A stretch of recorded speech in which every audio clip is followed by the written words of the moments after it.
Millions of fully vaccinated Sydneysiders are waking up to freedom this morning as the city reopens after more than 100 days in lockdown. 3, 2, 1. As the clock struck midnight, treadmills and hair clippers switched on and the beer started flowing. For the first time in almost 4 months, tens of thousands of people are returning to work and families and friends can reunite as most travel limits lift. The greater freedoms come as the state passes 90% single-dose vaccinations, with the rest of the country watching closely to see what living with COVID is going to look like. Let's bring in our reporter, Timothy Swanston, who's at a gym in Sydney's Inner West. Tim, good morning. An exciting day for Sydneysiders this morning. Morning, Steph. It is a very big day indeed. After more than 100 days of lockdown, finally many businesses have been able to reopen for that 70% fully vaccinated figure. So, of course, we've seen beers being poured from midnight onwards. We're getting the clippers back on at salons. Restaurants and pubs will be reopening today. And places like gyms will also be reopening. Now, of course, much of this is, of course, subject to those density limits, as well as, of course, people being fully vaccinated.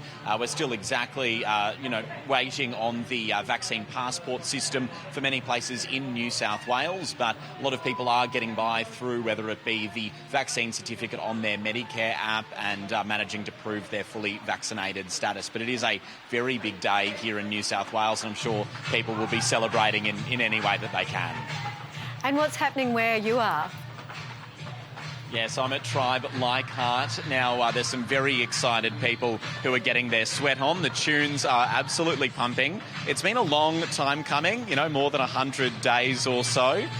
So I'm imagining that the exercises are hitting a little bit different. There's a 1 person per 4 square metre rule in place at the moment. Gym sizes, their classes are capped at about 20 people, and people have been proving their vaccine status as they've been walking in through the door. So sure, there's going to be lots of very excited people getting to the gym today, celebrating this essential reopening after so many days at home. Certainly working up a sweat behind those masks there. Tim Swanston, thanks so much.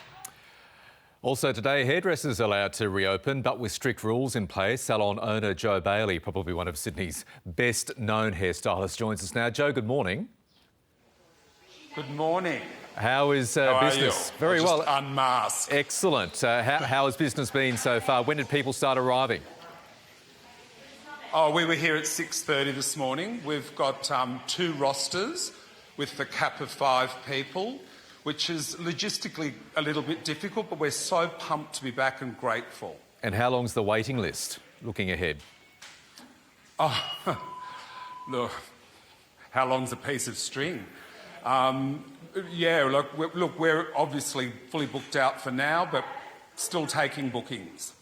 How tough has it been, Joe, for your business over what has been a long period of lockdown?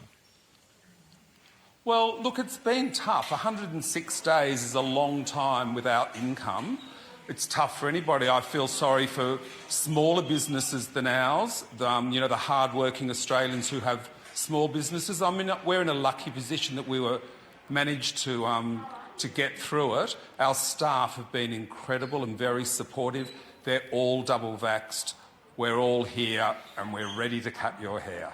Excellent. And it has been a challenging time. Are you hopeful that things will track OK? Of course, the great fear is, of course, expressed by health experts that cases could explode now that reopening has happened. Are you a bit worried about that as a business owner? Well, of course I am. And if you look at places like London, where cases did explode, I suppose that's kind of inevitable here, but we're just going to have to learn to live with it. OK, and that's going to be the case going forward. How many people do you employ, Joe? Around 40. Right. And across 3 salons. And the impact of lockdown has obviously had a tremendous flow-on effect to all of those people and their families. Well, of course. I mean, everyone's got mortgages or rent to pay, families to feed. It's been difficult on everybody, but I'm just looking forward. What do you think the mood's like of Sydneysiders? Do you gather, even from your customers from 6:30 this morning, there's this, pent-up enthusiasm to get out and embrace life again? Yeah, absolutely. I mean, hair is a very important thing. It's good for your mood, it's good for your mental health, and they were falling over each other to get in here. We're so pleased to have them back, though. Have you had to factor in more time for your colleagues there? Because I'm imagining hair would be a bit longer, a bit more dense than usual, so it takes a bit more time for locks to be cut back and colour to be applied. Yeah, well, we're going to be starting early every morning and extending our hours so that we can fit more people in, within the cap. And yeah, look, we're just really thrilled to be back and have our clients back. Grateful, really. It's great to see business operating there and people, because that's the thing a lot of people missed, right? Because we hear from people all the time on our show. They miss going to pubs, cafes and restaurants. But I tell you what, Joe Bailey, getting their hair done is probably the thing people have missed most, right? Yeah, absolutely. Look, I've been shopping in the grocery store and things, and I've never seen so many, colours that need doing and ends that need trimming. And oh, I can imagine. It must, for an expert in the field, you must shudder at some of the things you've seen. Yeah, and the home hair colours, they were good. Different, put it that way.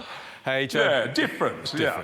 Hey, Joe, thanks for taking the time out. It's been a very busy morning, and go well. OK, thank you very much. Thank you for having me.